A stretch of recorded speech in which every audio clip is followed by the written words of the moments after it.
It's National Signing Day, and Oklahoma seems to have signed everybody. We'll talk about that and more here on the Sooner or Later Sports Show, a Hog Media Productions presented by Sleeper. That's Coop.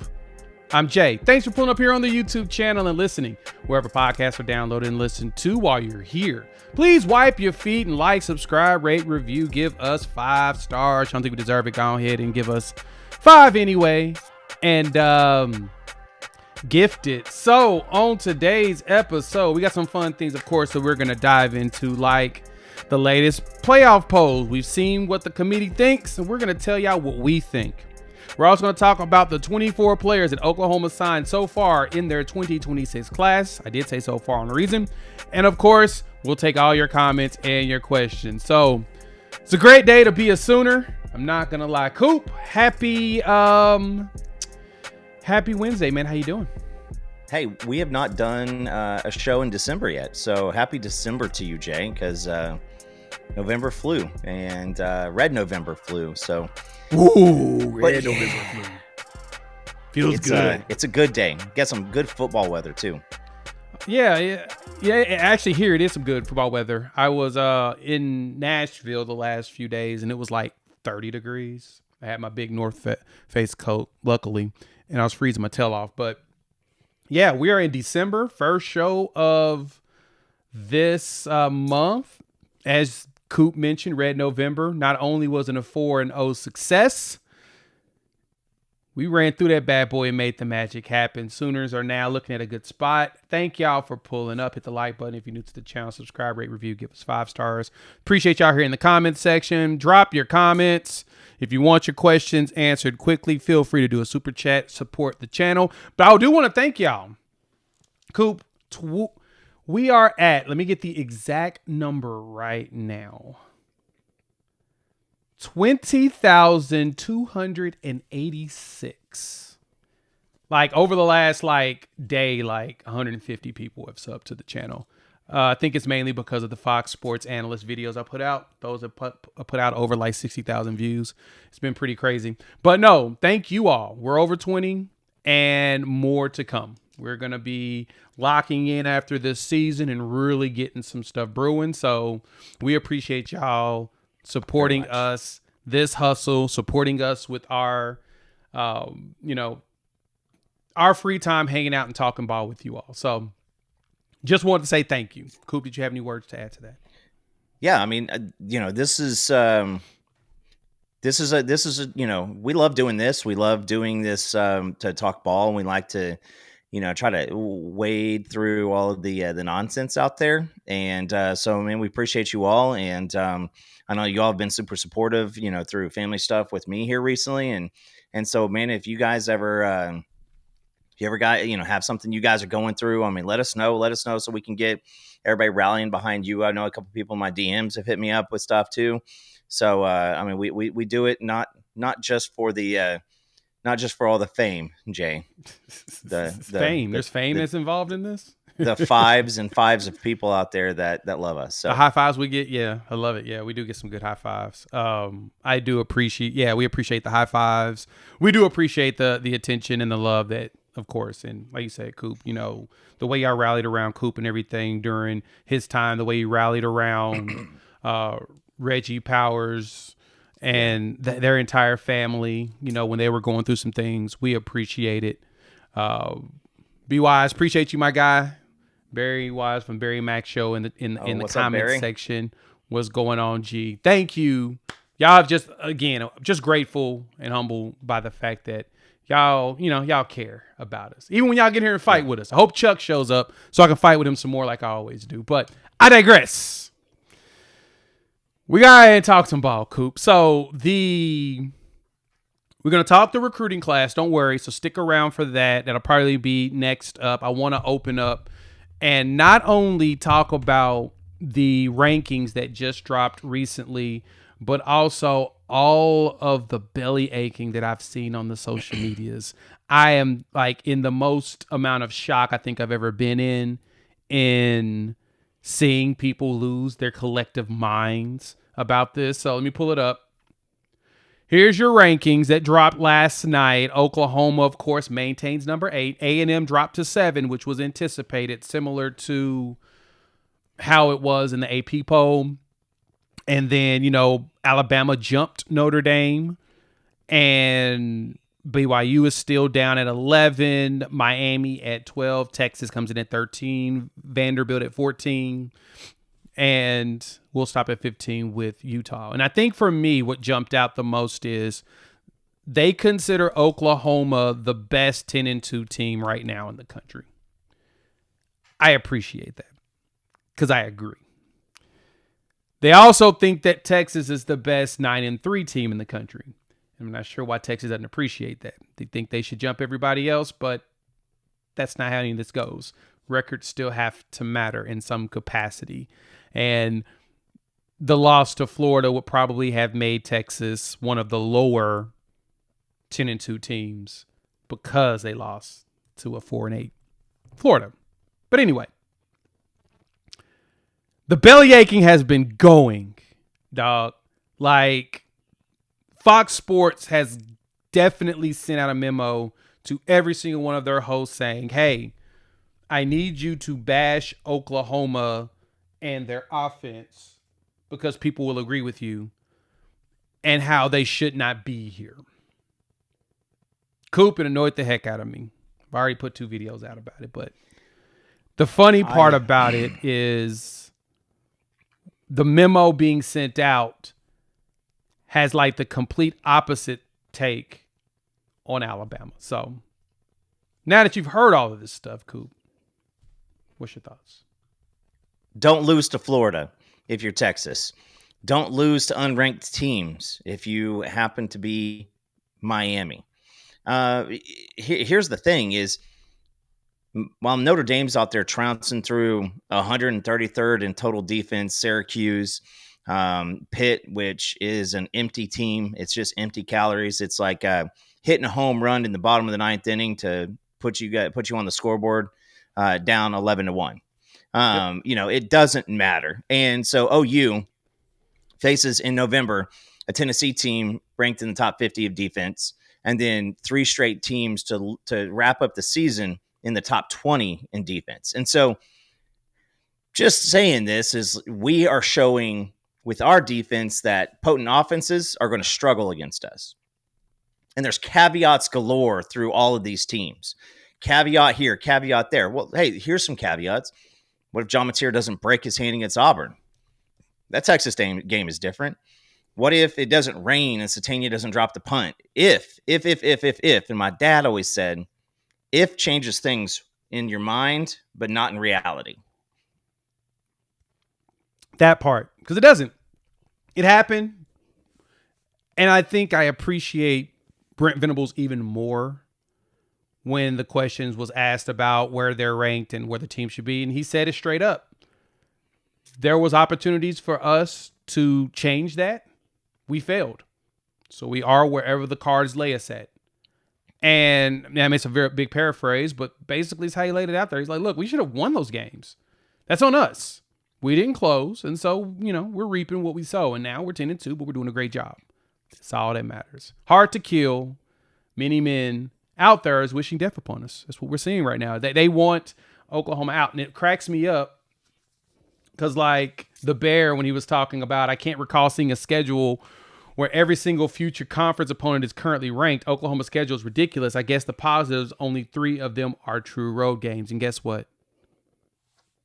We out here cooking. Like, now he mad that Miami's below them without realizing that our losses are to number 6 and to number 13, where Miami's are neither one of them are ranked anymore at all. So yeah, like you said, Coop, don't lose to unranked teams. So you line up all the losses, and obviously our losses are the best, right? And you kind of want to throw shade Texas. Well, we shouldn't schedule this game with Ohio State in the future. I don't hear Ohio State talking about that. They're not out there saying, you were down 14-0 and kind of rallied a little bit. They went back into prevent defense. They ended up getting a touchdown to make it 14-7 in that week 1. That was also Julian Sagan's first start. First start for a lot of the guys on Ohio State. So, I don't want to hear about the close victory and you went down to the let's start threatening, and then when Alabama changes their schedule, which by the way, Jay, did you know that they removed USF mutually and replaced them with East Carolina? Those teams are tied in the standings in the American Conference right now for this year. Yeah. They're like the same, So, basically. They changed, they swapped their G6 for another G6 and pushed their G6 out to where those games are closer to each other. When a lot of these teams are arguing, it's like playing the game to where you do the deal, which hand is it in, and then you put the hand behind and you're like, oh, it's not here, I don't have it. It's like, well, what's in the other hand? Well, the other hand is a loss to 4-8 Florida. Yeah, exactly. So that's what it is. So just don't lose non-cons or have stronger non-cons. Like, for example, BYU played Stanford. I guess that's a respectable one. They were at 4-8 as well, and they beat them. Good stuff. The reason why Oklahoma is rated as the highest the highest 10-2 team in the country. Remember, 10-2. It's going to be very commonplace nowadays. It's just the talent has been spread out. You're seeing more teams get a lot of elite players. You're seeing better coaching now. People are getting better chances.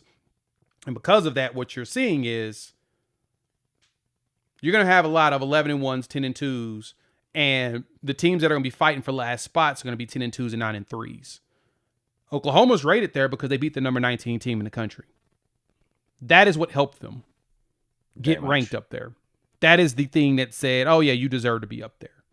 So from there, that's something that you should keep in mind when you think about scheduling. I mean, last year, Texas had 2 losses, both to Georgia, right? But that win at Michigan helped them out a lot more than they want to give credit to. You play Ohio State a second time, you beat them. You beat them, at home. Guess what? You're going to look really good because Ohio State's probably going to be ranked really high at the end of next season too. So, especially because Sayan's going to be back, so they should be solid for the year. But on that, we got a question. We got a super chat here from Habazinga. Thank you so much for the $5. Definitely going to address this. Hawkins' dad was throwing shade at the coaches and material after the LSU game because they didn't put Mike in. Do you think he enters the portal now? He deleted all of those. So did his mom. I don't think he portals. Not yet. I'm going to reserve full judgment on that because Michael Hawkins also put something on socials. OU Daily reported on it. The student journalists, which, that's what journalism is. They're going to report what they're seeing. No, there's no need for no care for optics. If they see it, they're going to talk about it. So don't put it out there if you don't want people to talk about it. I don't see him going anywhere today, but we'll monitor this in January. I say I say after the first of the year, depending on where this team goes, we'll monitor it then. Do you have something to say on that, Coop? I mean, he's going to enter next year as a redshirt freshman, right? Because he's preserving his red shirt this year. So if he comes in as a redshirt freshman next year, that means he's still got, 3 years to play? What you looking for? On my shirt.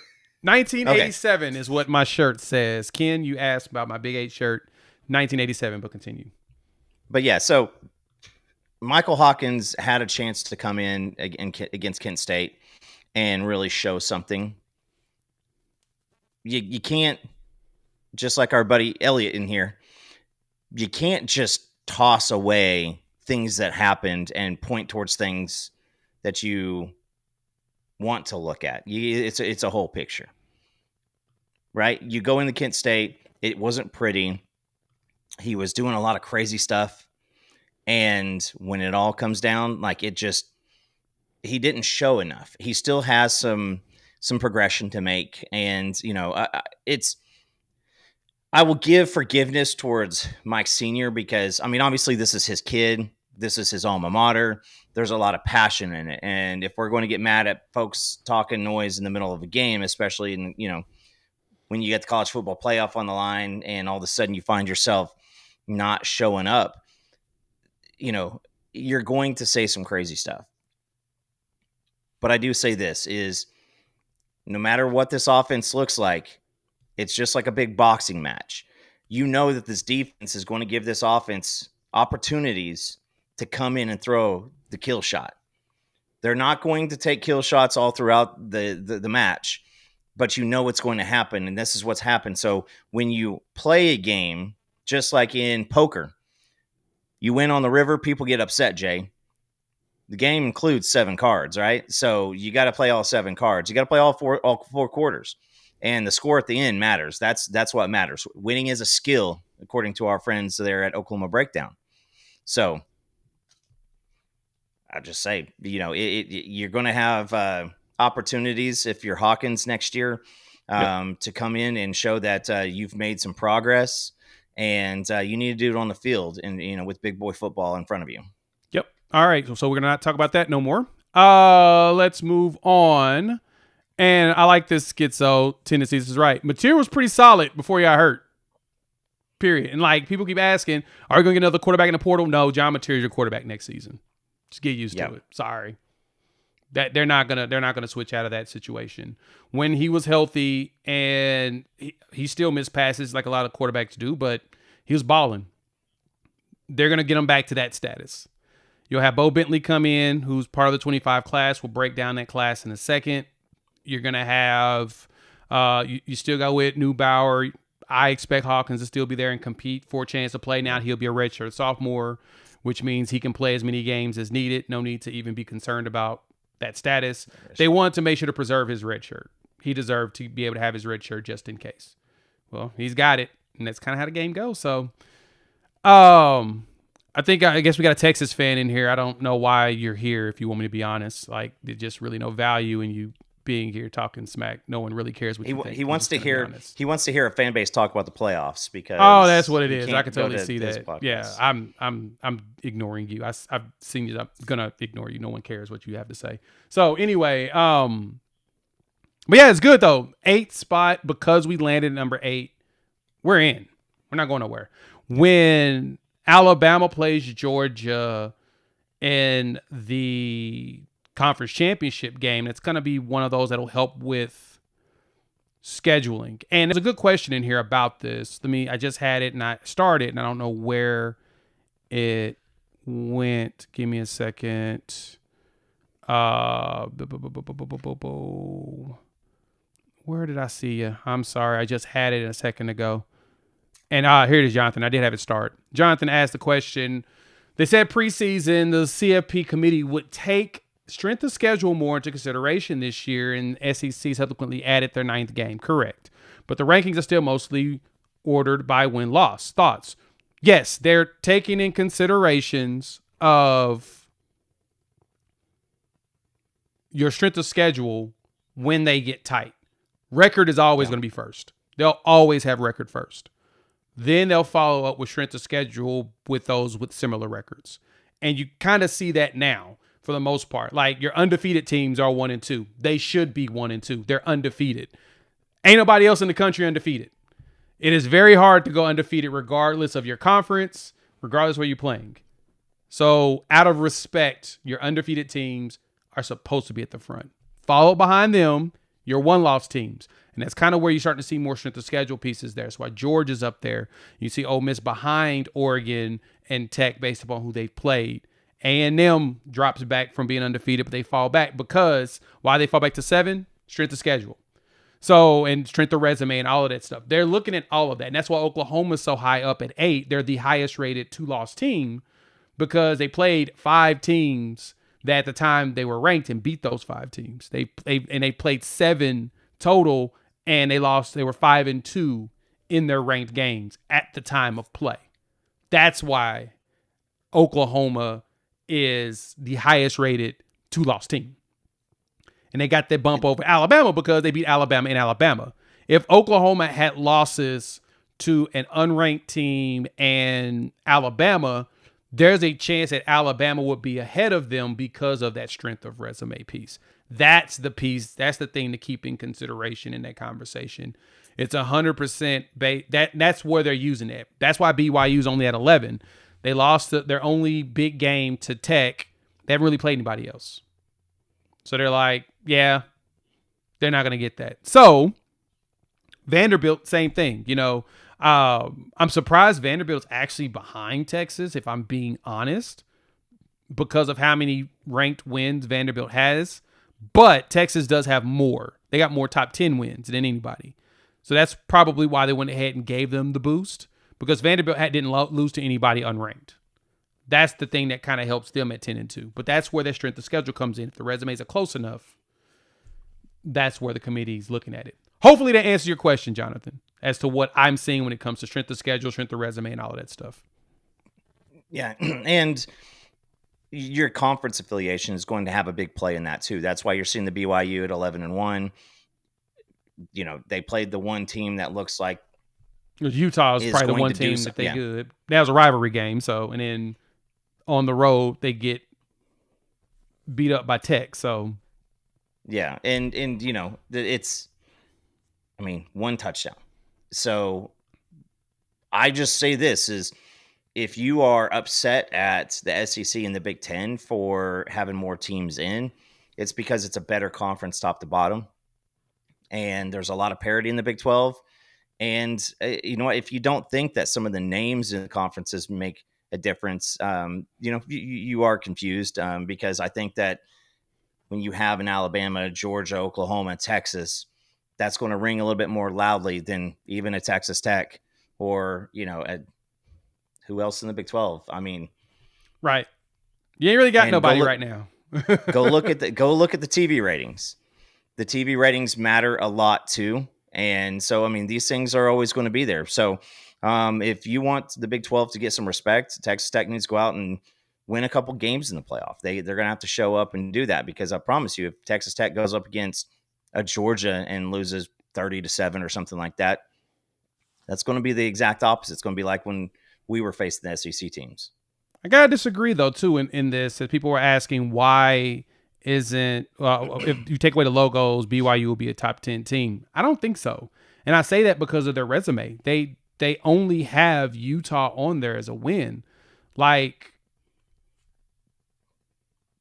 that's it. Iowa State, so they got a top. Iowa State underperformed. Team. Yeah, they got a top 15 win, and that's it. Like, there's nothing else on their. They beat Colorado 24-21 on the road. And Colorado's been terrible this year. I know. I keep up with Colorado. I cover them. Vandy, I could totally understand. What hurts Vandy is, and I see what you're saying. Vandy, it's mainly because you're probably right about the logo. That could possibly be what it is. But I will give Texas props. They do have 3 wins against teams that were ranked at the top 10 at the time. That's kind of helpful. Now, the blowout loss to Georgia and then the Florida loss really hurts more than anything. And the struggles on the road. Let's not pretend that the overtime games and stuff like that, the game, Mississippi State, you go out there and, you need a miraculous rally, and Mississippi State just absolutely just going into a shell. Those things matter. Is the road games were not super pretty for Texas. And right. If they were to sneak in, they're going on the road. Yeah, that's exactly it. Yeah. So I don't know. I wonder if Miami, when I look at this again, I wonder if Miami can find a way above Notre Dame at the end of this. So, the head-to-heads count in a way, but they also weigh that with losses. This is what makes it difficult, because let's put it this way. I understand the argument for Miami ahead of Notre Dame. They played against each other. We've seen the results on the field. Totally understand that. Notre Dame's losses are to number 7 and 12. Miami's 2 losses aren't ranked. Yeah. So how do you balance that? Losses should count too, right? Like, losses and wins, they usually X each other out based upon the quality of the win. And so they had a high, Miami had a high quality win. Miami was at the top for a while, but when they were up there in the top 5, they lost games to teams that are no longer ranked. Now, they're bowl eligible, but they're not ranked. So that's what makes it tough to me to be able to really put this together properly. And that's why I see why Miami is behind Notre Dame, because Notre Dame's losses are to Texas A&M by, and Miami was a combined 4 points, 1 point loss and a 3 point loss. That's hard. It is. And I do have to say that the Miami logo is pretty strong, but that Notre Dame caveat of being independent, and if we're in the XYZ area, then we need to go in. Like I listen, I hate Notre Dame. I wish that they were not on this graphic. Yeah. That being said, yeah, I mean, you played two teams. Technically, they played three good teams all year. Notre Dame. Yeah. They lost to two of them, and they beat USC. So that's why they are at the back of Alabama and Oklahoma right there, is because, hey, you had your opportunities. Now, I also am not a big believer in A&M, and we could get into those things another day, but that's A&M kind of should have probably lost to South Carolina, but South Carolina did South Carolina things. Yeah. I mean, they were reeling. And Texas, I mean, I picked Texas to win that game because I thought that was going to happen.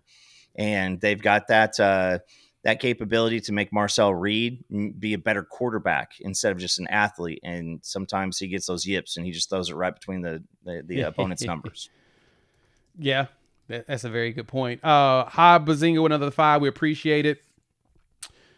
Out of our potential first round matchups, who do you want to play? Who do you want to see us play? Who do you not want to play?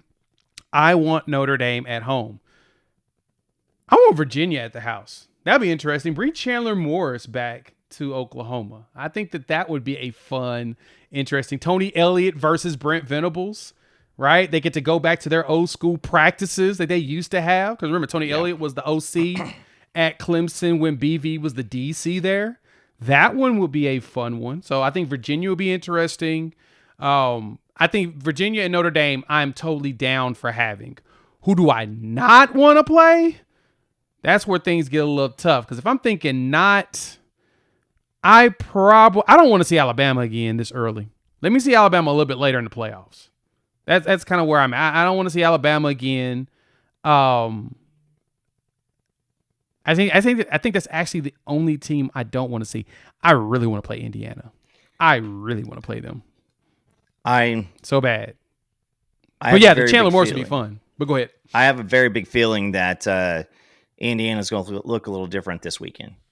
And I'm not talking good different. But hey, listen, I think Alabama's reeling right now. I think we did something bad to Ty Simpson. And I've gone back and looked at all the quarterbacks that played us, what they did the next week. And there was a trend, Jay.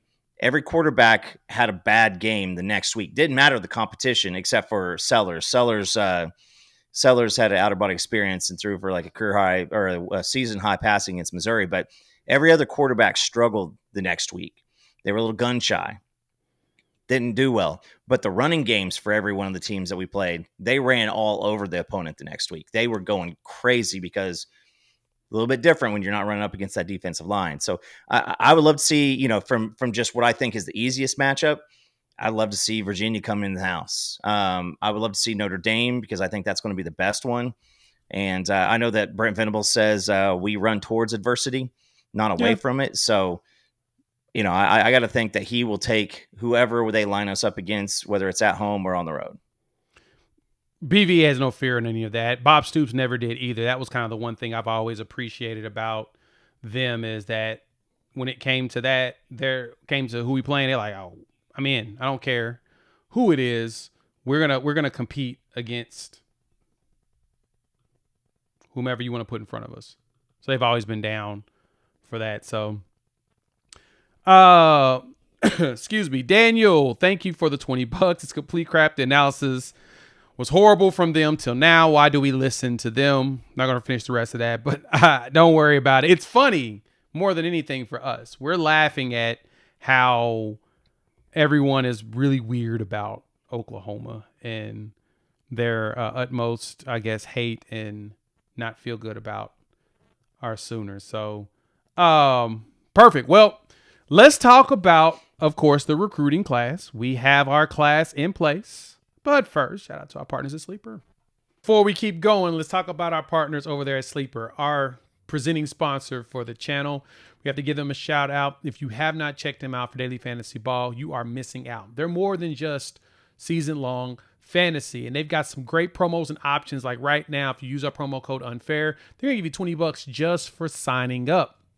And if you decide to make a deposit, use our promo code. They're gonna match your deposit at 100% up to $100. And so all you do is go inside of the app, pick 2 or more players, pick more or less on their stats, and boom, you are in the game, and you can make up to 1,000 times your money. So turning those game days into paydays.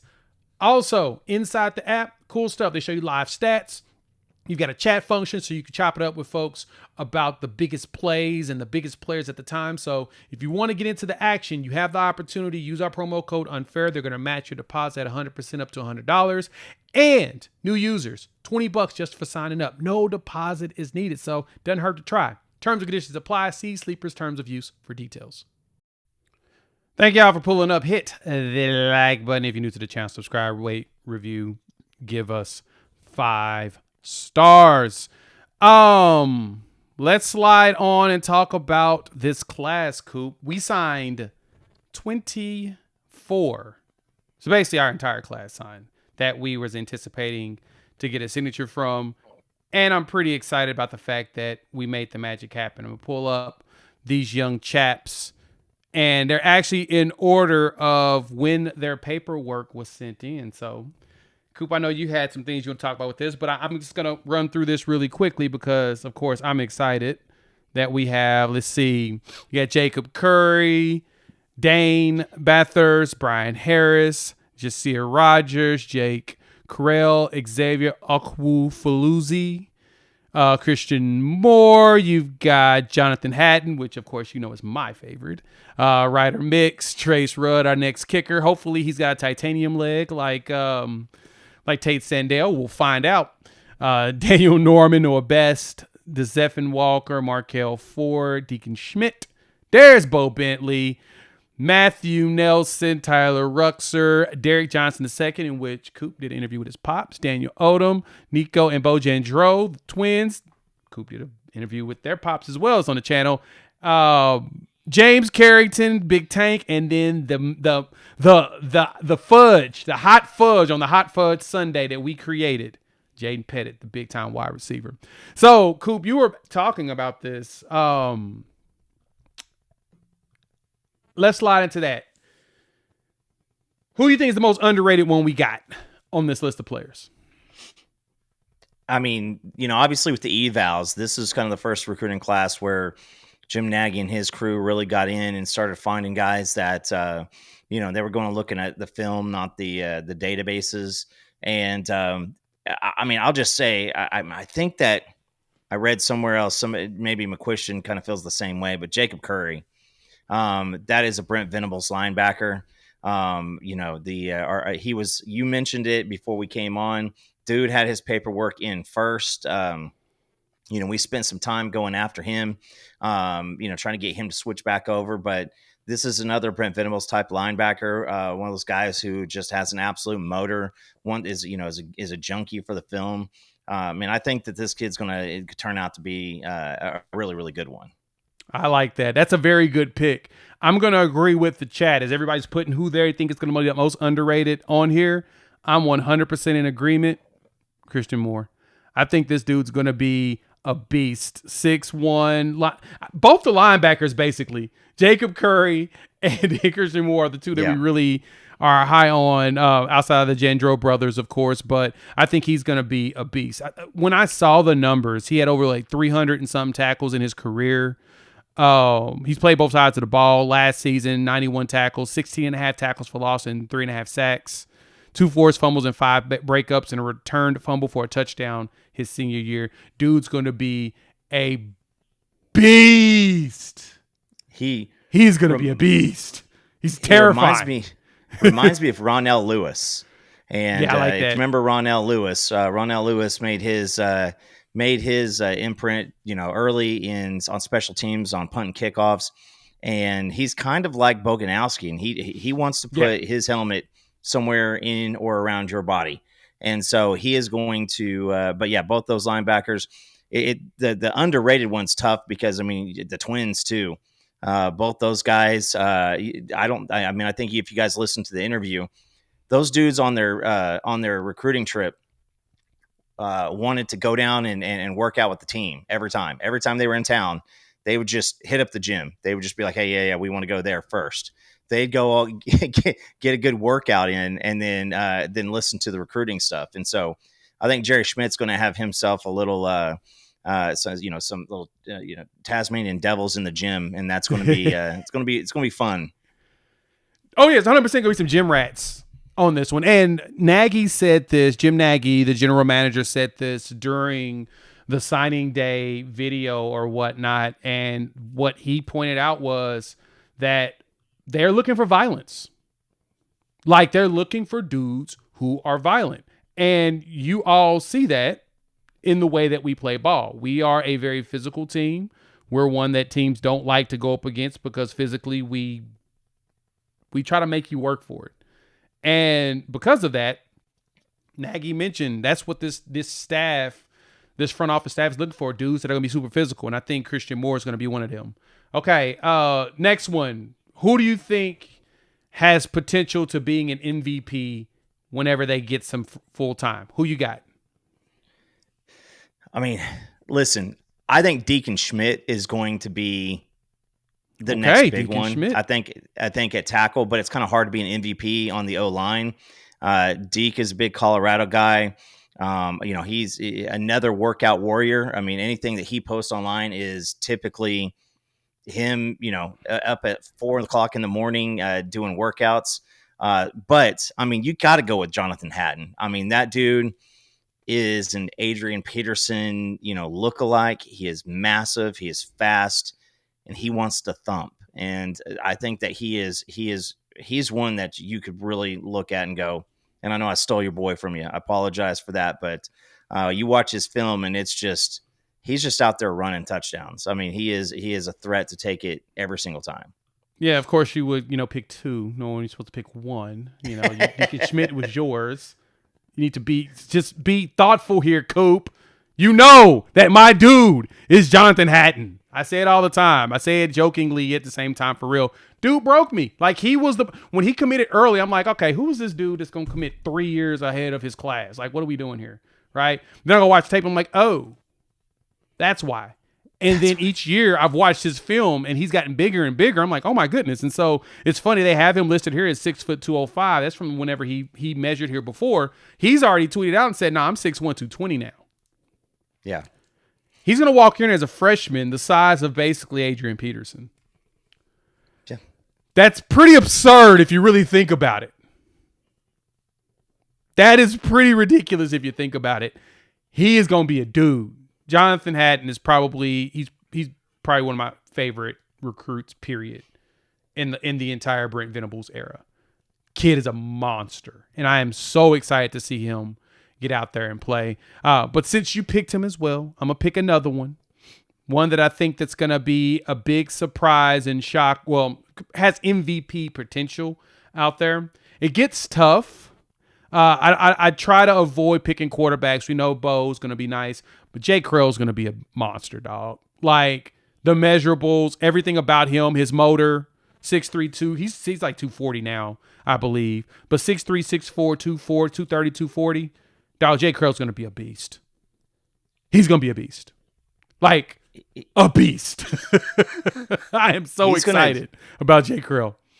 He's going to, I mean, the defensive end room this next year, even with losing our Mason Thomas, I mean, you're going to have Taylor Wine, you're going to have PJ, you're going to have Danny Okoye, Wyatt Gilmore starting to get a lot of praise, and then you've got you've got Jake Krill, who's going to come in and he's going to, I mean, if he walks in at 240, 6'3", 240, he's about 9 pounds behind what RMT is right now. Right now, like RMT took some time to get to that weight.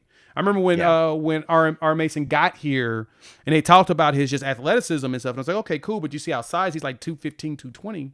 Yeah. I mean, he's kind of thin, but we'll see where he gets to. And then he's evolved. Next thing you know, you're like, God, dog is a big boy. Yeah. He's big. Jay Krill is going to be one that I think is going to be just monstrous out there. Let me see. Most likely to play next season. Who do you think? Y'all can hop in the comments too and drop y'all's as well. Ken, I see your $5. Thank you so much for that. I'll address your question on the other side of talking about these recruits. But give me who you think will play potentially next season as a freshman. Jay, I'm gonna let you go first since I stole. No. You go, Coop. It's okay. I'm gonna let you have this one. Pettit. Homeboy is 6'4", 200. I mean, that is a dude who is going to come into campus, and he is going to be a an SEC body right away. This one says 220, so this one has him a little bit even bigger. Yeah, but I think this was the last time he measured with us. So yeah, it's always interesting to see. Again, another late flip. Emmett Jones and staff were on him extremely early. You saw him put that out there quite a bit here recently. But this is a big target, man. And, on the outside, you've had Keontez Lewis, who's, battled with some health stuff. Javon Gibson just coming back from some health stuff. This is a dude who's got some burners, and he's a big body. And if you can give John Mateer, next year, that big weapon on the outside, go in and use him in the red zone. I mean, this is an SEC ready body right from the get go. Yeah, I agree. He's got the build already to play, so that's the big plus. Someone mentioned 6'4" receiver named Jaden will work for me. Fair point, Hank. I see what you did there, my friend. But yeah, Pettit's going to be a really good one. I actually think he probably could crack the rotation. The biggest question, of course, is always going to be playbook. And you just, how good of a blocker he is, because blocking is always critical in that wide receiver room. Someone that I think could possibly see a lot of time next season. This one's a little tough, but Ryder Mix. I mean Tyler Ruxer and Ryder Mix. I think both the tight ends will find a way to get some time next season. I think you mix them with Trinae Washington.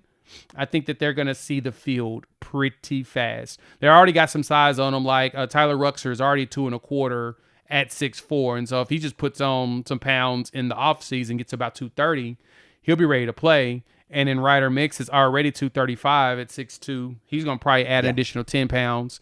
He can get him up there. He'll be ready to go. Those two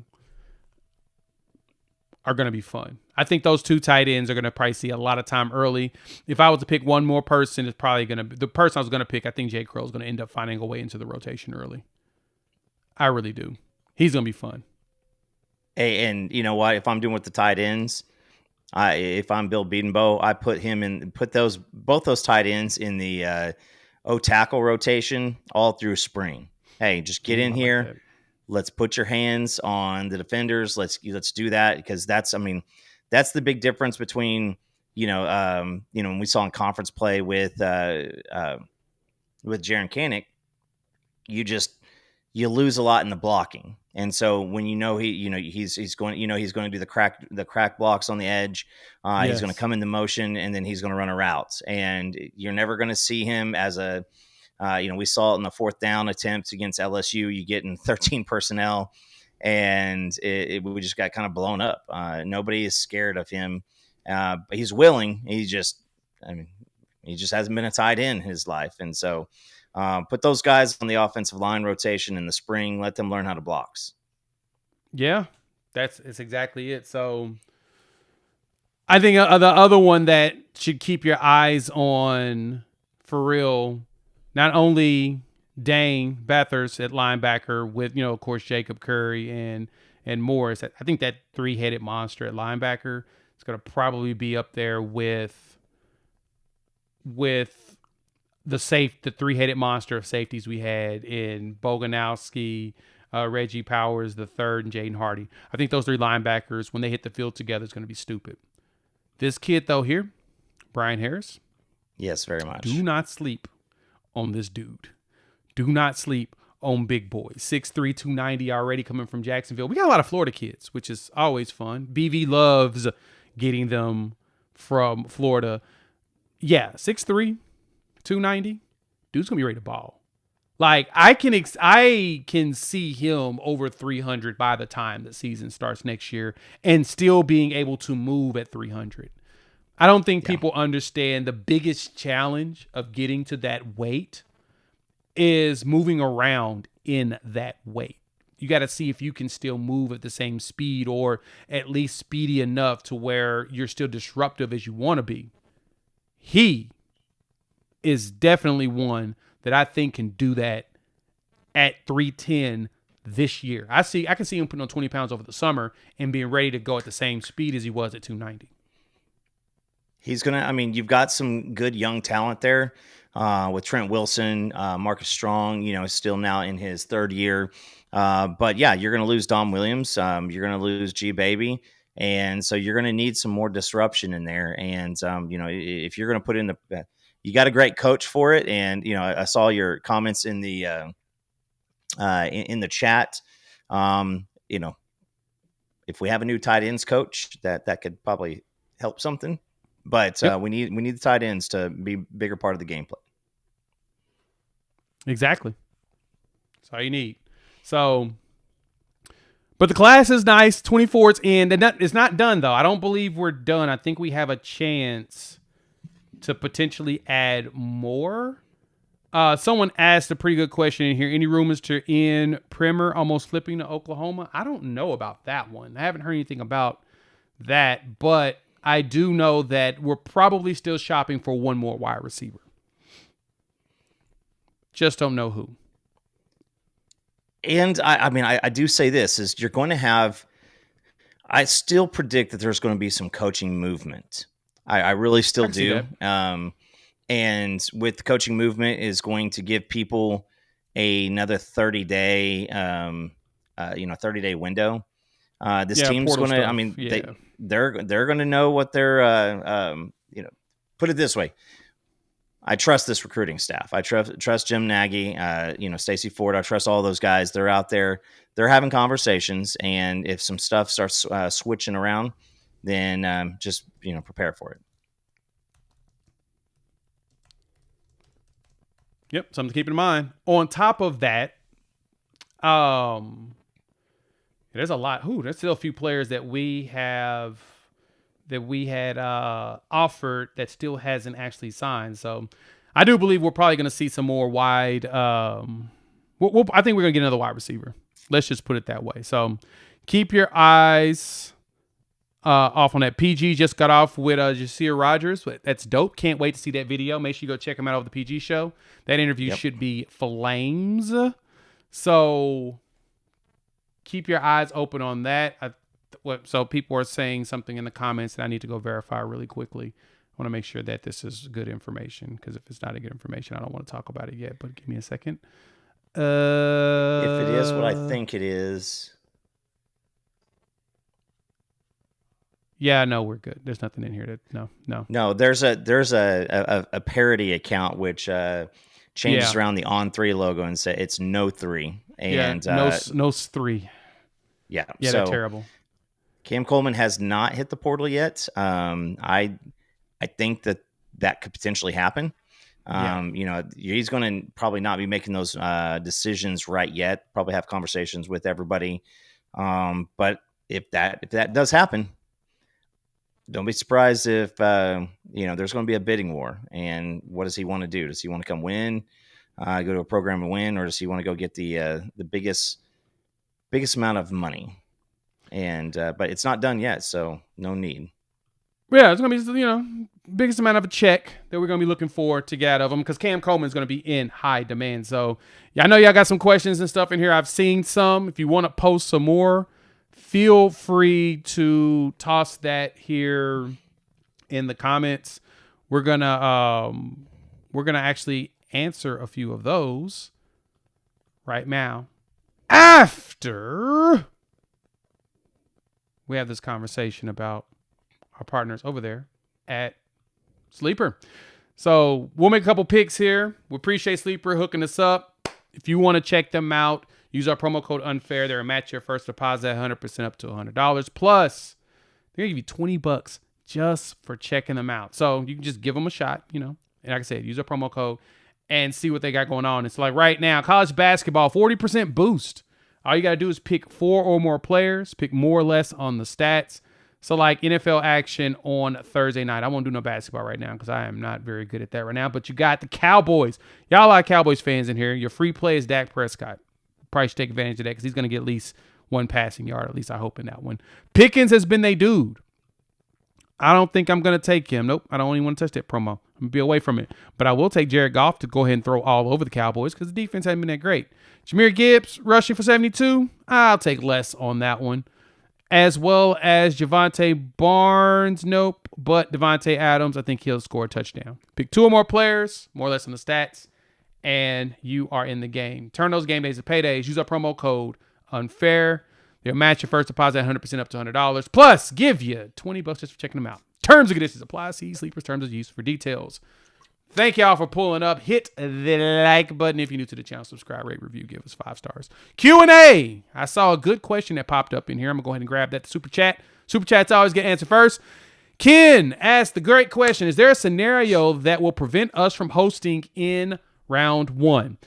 I will be honest with you. That one is very tough, but I do believe there is a possibility for that. And I think that possibility really hinges on, I think it hinges heavily on everybody winning in front of us. So, like, as we look at the polls right now here, that will require Georgia to lose, Tech to lose, for us to actually be moved possibly down. If Tech loses the conference championship, BYU should jump up to where they're possibly around 8. Georgia loses, Bama's still going to move up. They have to move them up. So that's really your possibility of us not hosting. That would lead us down to 9-ish. I also think in the fashion, if you have a situation where something happens, Georgia loses by, just a very, very, very small margin, that's, that could play. I mean, to be honest, I think that if Ohio State were to go out and, I remember the year with Cardell Jones. I think they played Wisconsin in the Big Ten championship, and I think they won like 70-0. Mm-hmm. If Indiana goes up against Ohio State and, just gets waxed, I think there's a situation to where we move up in that scenario. Yeah. There is a possibility on that. I 100% agree. It'll be tough to keep us out of our spot. Let's put it that way. So when I look at this, the challenge for the committee is making sure that you don't punish teams for losing in the conference championship games. I don't think you should, especially if you're rated high. So Tech should not be punished as far as not being in the playoffs. They deserve to be in there because they made the conference championship game and they're highly rated. Notre Dame, I think, is the one team that probably is going to get the short end of the stick in all of this. Because whoever wins the ACC is either Duke or Virginia. And if Duke wins, North Texas wins, and James Madison wins, no one from the ACC will be represented in the playoffs. Because it's the highest rated conference champions. So if they're out, knocked off, if Duke pulls it off, ACC may not have a team represented, which would be wild. That means you'll get 2 G5s, not 1, but 2. Alabama wins. That probably shifts things up 1. I could totally see if Bama wins, Georgia moving to 9 and everybody moves up 1 spot. Because that would be their second loss to Bama. And you would have to put them ahead of them, but you wouldn't put Bama ahead of Oklahoma because of the head-to-head and the comparable schedules. And there was even a stat out there. I can't remember who posted it on Twitter, but shows OU and Alabama's offensive outputs against the common opponents. and it's Mm-hmm. pretty close. And in a couple scenarios, OU got Bama on games. But I think I saw somebody say, would BYU slide up into the top 4 if they won? And here's why I think no, because I think that the only reason why Texas Tech is in at the top 4 is because they are undefeated.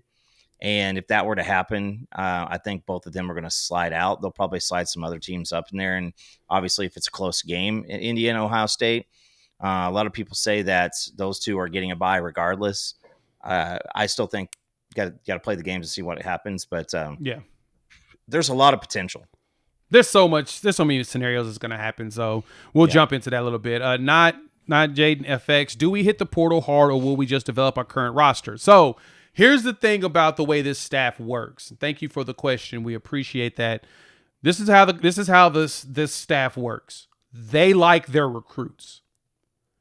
But when they see that there's a deficiency, or if they need a player that's a little bit more refined, they're going to portal somebody in. So we will hit the portal. We'll probably portal in another wide receiver. And that's dependent on really if Isaiah Satania decides that he's potentially going to come back or not.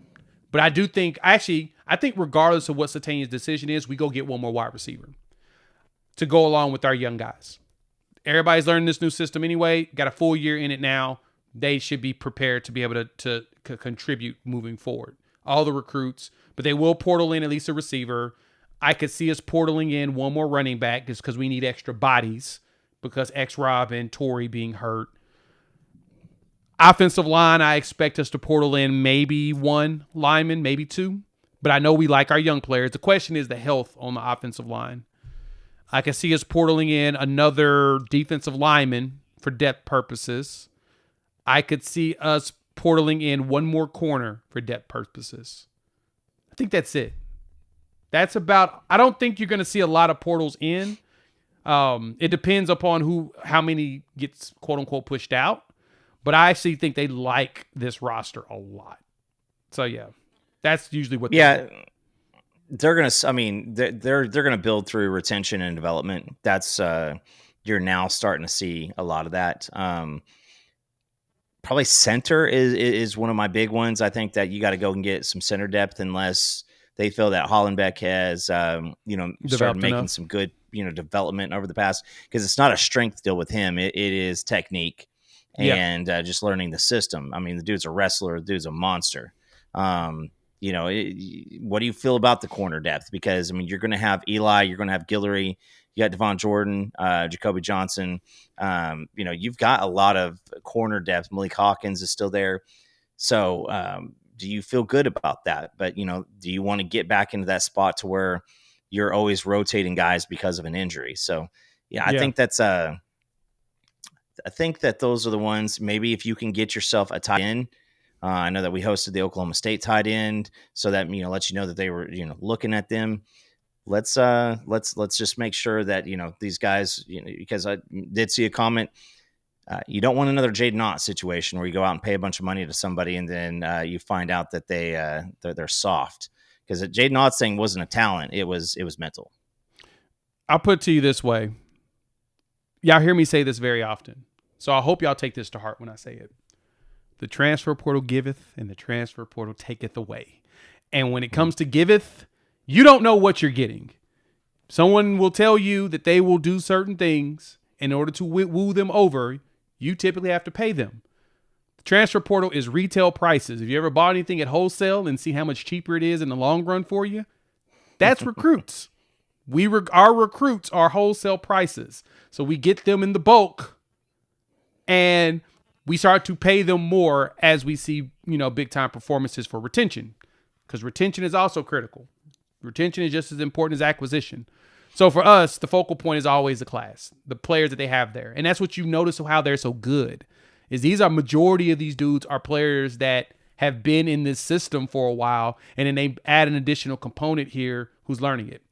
Back to technique though, as Coop talked about Hollenbeck, technique is going to be critical for him to really get down. I bet you Wewu showed you, and Jason pointed this out. This dude was a beast out there at center playing that for the first time. First time. That's how talented he is. In a game. In a game. I mean, he's been practicing it, but in a game. Told y'all. Second year with Beatonbow, these transfers always pop. McCabe Matower did the exact same thing when he was there. Second year, everybody loved him. They hated him first year. Same thing for Becci. I hated him first year. Second year, it popped. He had the talent. They knew that they could get it out of him. He is good.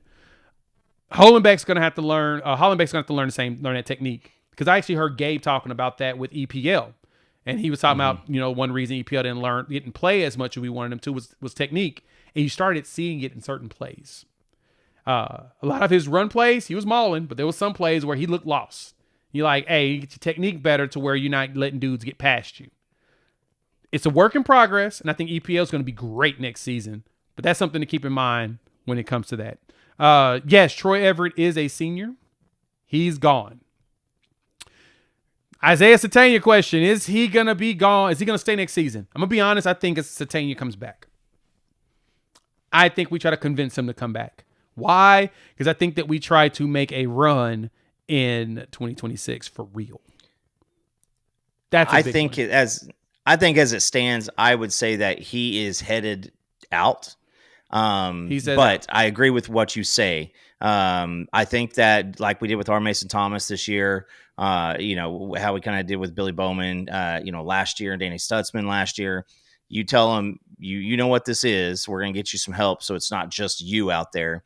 We're going to get you some help, and when everybody's healthy, hopefully, that you are going to try to make a run. So I think that's a big opportunity. Is if you're going to look at a Satania, I mean, the dude is very, very fast. He does have some issues with some drops. He needs to get a little bit more secure with the football. I mean, he's going to probably get a third or fourth round grade. And I think that with what that money looks like, you could probably give him a pretty good package to stay here. Yep. There's always a possibility. You don't know, but we'll see. Can we portal Cam Coleman? You going to pay for it? Or are you going to find out if he's going to hit the portal? Because he's not in the portal. You can't portal somebody that's not in the portal. So we'll talk about who's going to be available in the portal in January, because I don't expect anybody to really hit the portal of substance until about the end. So truth be told, I don't know if Bo Bentley's hurt. Ain't seen or heard nothing about it. Don't matter, because he's probably not going to play next season anyway. You're going to redshirt him, get him up to speed, and get him going. I think it was a shoulder issue, but he's playing. He's playing in the playoffs right now.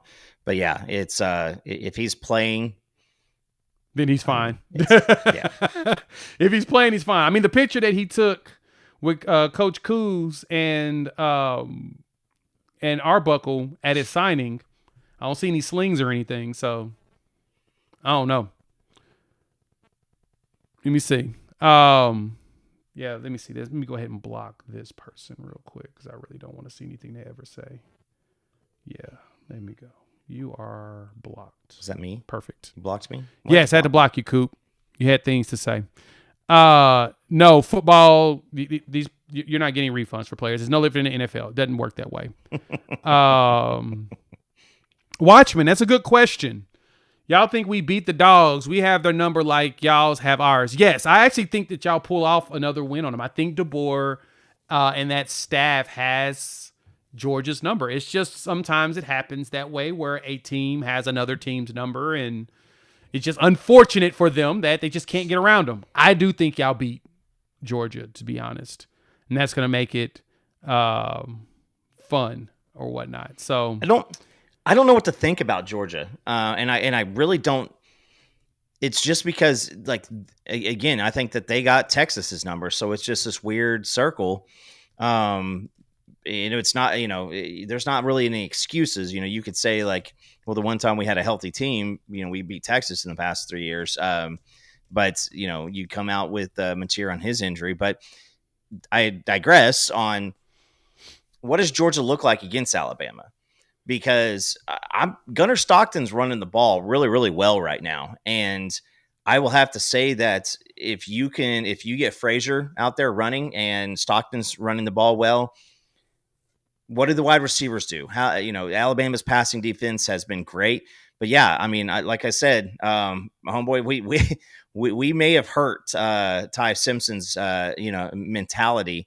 And so maybe he going against Georgia with, a couple wins here recently, maybe he just, snaps out of it. I'm not sure. Yeah. Yeah. We'll see. I do think Kane Womack has Georgia, has their, has Mike Bobo kind of in a blender, if I'm going to be honest. It's what it seems like. Kane has been doing really good against him. That's where the matchups are, right? Kirby Smart versus Kalen DeBoer. You got Kane Womack going up against Bobo. It's going to be fascinating when we see how that looks like. Keandre asked the question, are you guys surprised about the lack of highly rated defensive tackles in the recruiting class? No, not at all, actually. I actually see the talent that they went and got, and they got dudes that's going to match exactly how they want them to play in this system. You got to remember, Brent Venables, the way his defense works, he gets players based upon how he feels like they fit in the way that they play. And I get that a lot of people want him to be like the super duper type players. One thing that I know, like Jake Crow's 5-star in most recruiting sites, Jake will probably play next year. We're not going to go out and pay a bunch of 5-star D tackles that's not going to play. Like at all. Like you're going to have a 5-star playing in Stone. You're going to have Jaden Jackson's going to be playing next year. You'll probably start seeing some Trent Wilson, in which Trent, he can be a problem. You'll see Nigel Smith rotating out there, the former 4-star. He'll start to rotate next season a lot. You'll probably see still some Marcus Strong out there as well. You still got a few other ones that may potentially play, but not a lot. But you've got a lot of talent already there. And 27, you're probably going to get a couple of 5-star D tackles. Let's put it that way. We've already got a couple that we're looking at, but I expect that to happen in that one. So keep your eyes open for that. Yeah. 27 is going to be nice. And I mean, you also look at the situation where if you go out and get one of these 5-stars, you pay them a bunch of money. They don't get, like, look at Stone last year. Stone played sparingly, but nothing like he did this year. And then you run into an issue to where you're going, hey, man, NIL for 27 is kind of based off what you did in 26. Mm-hmm. And then you lose them to the portal and you've already paid them a bunch of money for nothing. And so I think that's where these guys are going to, this coaching staff is going to continue to focus on the development of those guys you already got in house, i.e. Trent Wilson, guys like Marcus Strong. Strong's played quite a bit, and I think that he is going to. He's going to. I think he'll have a little bit of a jump next year. Yeah. Somebody's mentioning a 27 verbal, but I'm not sure who that is. So the Keldrick Ben is what they said at the end there, but that was. Yes. Oh yeah, we've been on about him. Yeah, he's been a running back that's been in here or whatnot. So, look, Fathead, did you for real say that out loud? Did you put that name in the chat? He put the name in the chat. He saw PG and he decided to. I'm gonna fight him and PG. I will fight both of you when I see you. Don't worry, we're gonna fight. I've got water balloons ready for both of you. Don't do that to me. Do not do that. Yeah, don't do that. Yeah, but yeah, Keldrick Ben. Yeah, we see him. We talked about him. What, Sunday? When we talked about the recruits or whatnot. That's another big one. So he's good. I know. But yeah, I think that's really it. No other questions in here. PG, you know what you did, PG. You see the name in there. You see the name that you caused. It's your fault. It's your presence. Talking about. That name. We want that name that shall not be named. I'm going to fight you, Jason. I'm not going to tell you either. I refuse for you to know too, because I know you will pull that off.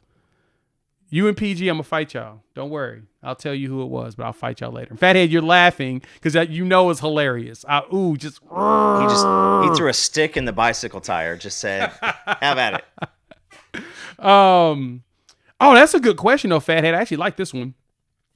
Does titanium legs stay? Yeah, I mean, guys, unless the Raiders are drafting a kicker, you're typically not going to go super high. And dude's probably going to win the Groza Award this year. And shout out to OU Twitter for fighting the bots in that bad boy. But yeah, pretty fun. I mean, he's having himself. I mean, when was the last time the kicker got this much love? When's the last time people cared about the name of the kicker? I mean, you got T-shirts, which, by the way, Jay, we need to do the giveaway. We need to do the giveaway for the two T-shirts. It is a we got a Tate Sandell T-shirt off of Opolis. Got a winning is a skill shirt out of Opolis. They sent me a double order on accident, so only caveat is they're both extra large. So we'll do this. We're going to give away the extra large, and we're also going to order a different size to go with that. So what you will need to do is, in the channel, tomorrow morning, I will put a post up with a picture of those shirts and a form for you to fill out to enter in the contest. If you want to win one of those, you will fill that out. We will draw the name next week on the show. That way, we will ship out a shirt. We will probably send out 5 total. So we're going to take care of y'all because y'all have been great to us. A giveaway will go down. So keep on the channel, in the community. You will see a post at 8 o'clock in the morning in regards to those shirts. Click the form, fill it out, put in your information, put what size you want, and we will send you a shirt for those that we draw. We'll draw a few names here on the show. So we appreciate all of that. A couple more questions before we get out of here. Somebody asked a very interesting one I thought was very intriguing. Asked the question of, Hudson TD778, do we really want to host a game if it is going to be below 32 degrees outside? Absolutely. Yes. It's football weather, right? I ain't going to be there in that cold. I'm going to be out at the house watching it. I need to go live right afterwards. But yeah, it'd be fun. I'm just saying, if you travel to South Bend, it's not going to be 65 and sunny up there. So would you rather host it in the cold, or would you rather travel in the cold? So, I mean, there's going to get that. I mean, Alabama, I'm guessing Tuscaloosa's weather patterns ain't too much different than us. So, I mean, if it's 32 here, it might be 42 there. And Mom always said that cold is cold. So, I don't know. I would rather have it for the economy, if nothing else. Yeah, exactly. It'll be fun. So yeah, I would rather host rather than go somewhere else further north where it's going to be colder. So yeah, I'd rather it be cold than 101. On the field and everything like that. Like that's because we can wear a whole bunch of clothes. It can serve you hot cocoa, and you can find ways to be all right in it. So no, that's a very fair point. I totally agree. The Schooner All American ales keep you warm. They really do. It definitely keeps Hoop warm. If you see him, he out there losing his mind. So, all right. Last question I'll take from Frankie for the playoffs. Do we see Barnes, Tatum, or even Sawchuk sightings on the field? I think Sawchuk will eventually get some run, possibly next season. I think he's got to work on his blocking better. But I do expect to see Barnes playing because it doesn't affect his red shirt, and he's been a practice body this entire time, even though he's not playing. So yeah, I'm totally here for that. Stevie, I answer yours too. How much better would the O-line be since 3 of the 5 are freshmen or redshirt freshmen? Buddy, I am excited about how good the line should be next season because we're returning 4 players at minimum. So you'll have Fasusi, Fogier, EPL, and then Michael, and you just got to add one more, which could be Heath if he's healthy. It could be Darius Afalava if he's going, right? You could probably put Daniel Akinkumi in there. If he's ready to go, you'll have multiple options on the line, which is a really good thing for us, something that we have not had to have before. And yeah, I mean, I'm with you. Also, you hope to retain guys like Isaiah Autry-Dent too. And so, if you can get, some good health and depth, I mean, no shade towards the Jakes, but we've not been able to rely on them for 2 years now. And so now, you just pray that, knock on the wood there, that, all the freshmen stay healthy. You start really getting into you start just getting into some run blocking. Those guys have been really, really good pass blocking. Shout out Weiwu. What was he, the number one right guard in college football this year, as far as like giving up pressures on pass protection. We seem to be better at that. So you take steps next year. Yeah, it's going to be a better offensive line. Exactly. So we'll see growth. Pretty excited to see that. And we'll go from there. Thank y'all for pulling up. Hit the like button if you're new to the channel. Subscribe, rate, review. Give us 5 stars. And yeah, True Okie, I do want to see Barnes because Barnes has been practicing. He may not play in the games, but he practices every week. He is a practice body and does a great job, I've heard. So if that's the case, yeah, we can use extra running back. So, but we will be back on Sunday per the usual, because on Sunday we will know where we're going to be. Thank y'all for 20,000. Once again, y'all have taken care of the people. We'll see y'all soon. Peace.